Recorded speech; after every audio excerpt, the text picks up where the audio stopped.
Oh my gosh. Hey guys, I'm Ling, your host of your new favorite show, It's Complicated. And we have two complicated scenarios that came into us today.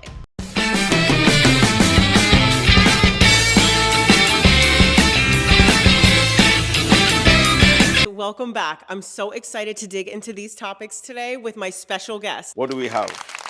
We have our special guest, Lam, today, and he's going to be addressing these two major complicated topics. You see that you have your jug of orange juice, so it looks like you're ready. Yeah, I'm ready. We have an anonymous user who wrote in, and he said, I have strong feelings for my best friend's girlfriend, as does she for me.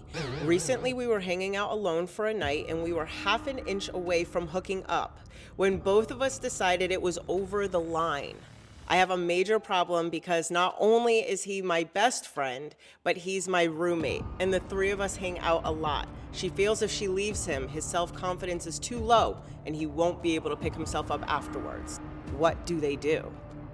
What do they do? What do they do? Don't forget to grab your tickets for my New York concert. See you soon. How can you be in love with your best friend's girlfriend? The boy in question has been sandwiched.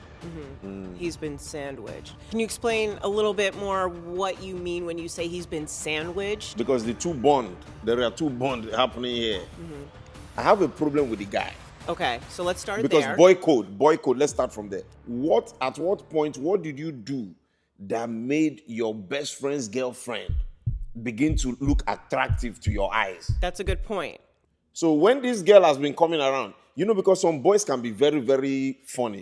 When their best friend, girlfriend is around, that's when they want to wear their most expensive perfume. That's when they want to wear their best shoe. That's when you want to... Is that what you were doing that started making the girl trip for you and started... Now that guy has been sandwiched.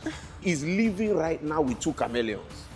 Two chameleons. And so it seems like the complicated part of all this, on top of everything we've already said, she thinks if she breaks up with her boyfriend, his self-esteem is too low to be able to pick himself back up. The boy should move out. Which boy? The boy that is being a chameleon. These two people are already on the highway. What line are they crossing? They are on the freeway. In fact, remove best, remove F. What is left? That's who he is. He's Renz? Renz. Yeah, you are a Renz. Because you are not a friend, you are not a best friend. You are a Renz. Figure out a way to distance yourself. You know your friend's heart is fragile, so why are you trying to break it? His best friend and his girlfriend. I know. Even with that is good self-esteem, I feel like no what do they call one's that recovering that from is that. Double slam. His heart will be shattered. So his heart will be shattered. So Anonymous, I hope you're tuning in to this episode. You've gotten some great expert advice from our expert Lam, and you know how to move forward, which is hopefully breaking it off. And while we have you here and you still have some orange juice left, can we ask another quick question from Anonymous? Go ahead. I love the Anonymous guys, but hey, we don't mind if you drop your name sometimes. It's okay. It's okay. I am married to my husband, and we love each other so much, but we have a little bit of a complicated setup. We love complicated here. Even though we're legally married, we live in separate residences.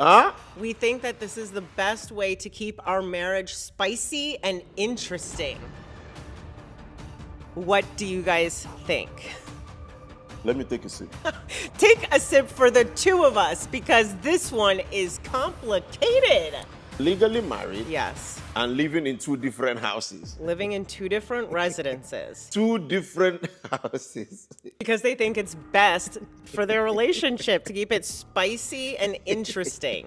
That's a new approach. Maybe I should talk to my husband about that and see what he thinks. You know what your husband thinks?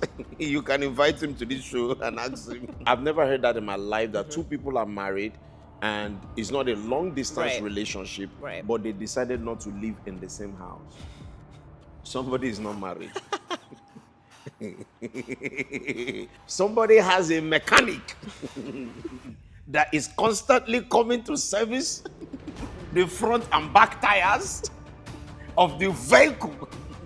There is a permanent mechanic in the car garage of one of them. So what is it that you're exactly saying? Because our viewers right now have no idea what it is you're trying to convey. What I'm conveying is somebody has a mechanic in this marriage. What is a mechanic? You don't know what is a mechanic. They fix my cars. So what are you referring to? Somebody is being fixed.